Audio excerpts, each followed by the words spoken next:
In this video, we're going to go over the submission process for your references.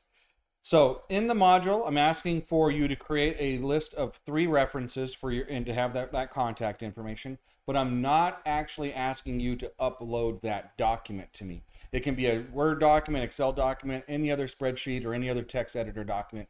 That is your document to keep. But I want there to be 3 of them on there. I want you to format it and have everything saved the way you like it, so that you can keep your contacts there and supply them to your collaborators or employers when they're asking for them during your interview. However, for this assignment, you are going to come down here to the what to submit area and answer these 5 questions. It's relatively simple to do. You just need to copy and paste them. So copy and come down to the thread down here and paste them right here. Now, I have an example of how this would look. And for some reason, the formatting is really weird. It didn't just go 1 through 5, 1 through 5, 1 through 5, but it went 1 through 10, skipped 11, and 12 through 16. I don't know. It's kind of crazy. But the first 5 are going to be the first for my first reference, the second 5 for the next reference, and the third 5 for the last reference. Now, if you see exactly what I have here, because I'm using myself as the example, because I don't have until I get student examples in here, you're going to actually see the references that I have and the answers that I would actually give for this assignment if I was taking it for this class.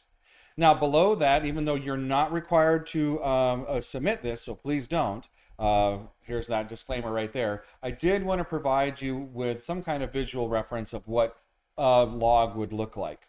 So the one over here on the left is very generic and basic. Oftentimes you're going to create a sheet just like this and send it with your packet to the employer. And it's going to have your name, contact information, the person that's your reference, their position, their address if necessary, phone number, email address, and a little bit of a little small blurb about why that person is referenced. What really did they do? So usually it's going to be a supervisor or somebody that you worked for. You can be a little bit more engaging with it, like this, and a little bit more fancy with the layout. Or even over here is just kind of basic, still like this one, but kind of nice as well, using a spreadsheet to create. So let's go over the actual questions. The first question is, who is one of your reference or the first reference that you have? And I'm not asking you to submit names, but you can tell me the role in the relationship. So I decided to use my supervisor from a job that I had over the summer back in blah, blah, blah, blah, blah. And that would be perfect. And then you don't have to say anything other than that.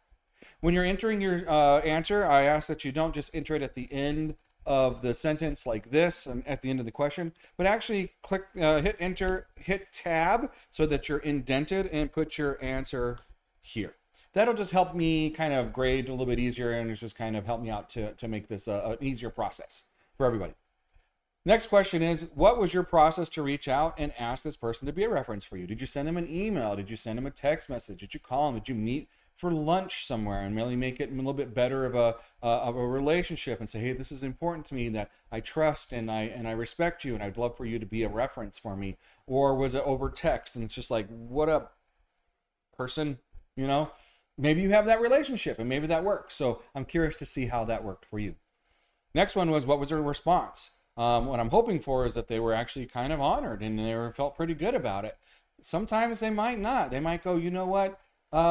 You might think we had a really good relationship. I don't think so. I might not be the best reference for you. And although that always stings and hurts and no one ever wants to hear that, knowing that up front is great, because the last thing you want is to have somebody call and say, oh yeah, let me tell you a little bit why I don't like this person. I don't think that'll happen to you, but we just want to make sure that that doesn't happen. Next one is, how long do you think that it can be an honest and appropriate reference? Meaning, if this was a reference from 20 years ago and they haven't seen any work that you've done and you've had a huge career change and maybe got an extra degree, how are they going to be able to speak and help you if they are unable to know who you are recently? So having current references is going to be key. And it says, and then the last one I have here is, how will you intend to stay in contact with this person so they'll remain thoughtful of you when it's time for them to be a reference? The last thing you want is someone to get a phone call from an employer and go, oh, I can't believe I'm still that person's reference and I haven't talked to them in 2 years. I'm not really sure what's going on. you always want to let your references know, like, hey, I'm hitting the job market again, and I'm gonna be putting out resumes to these 15 places. Do you mind if I still have you as my reference? Or going to call you, blah blah blah. And they might say, you know what, I'm really busy right now, I can't do that. And so you find somebody else because you don't want to annoy them, because it's not always an easy process to be a reference for somebody.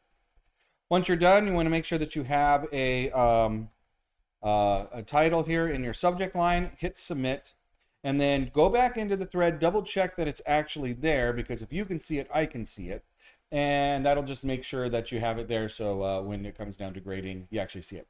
If you have any questions on this, please feel free to give me a call. Not a call, text message. No, not a text message, an email. Oh, so many different ways to contact each other, or set up an appointment with me during my office hours. I'll be happy to help you out with that and to make that happen.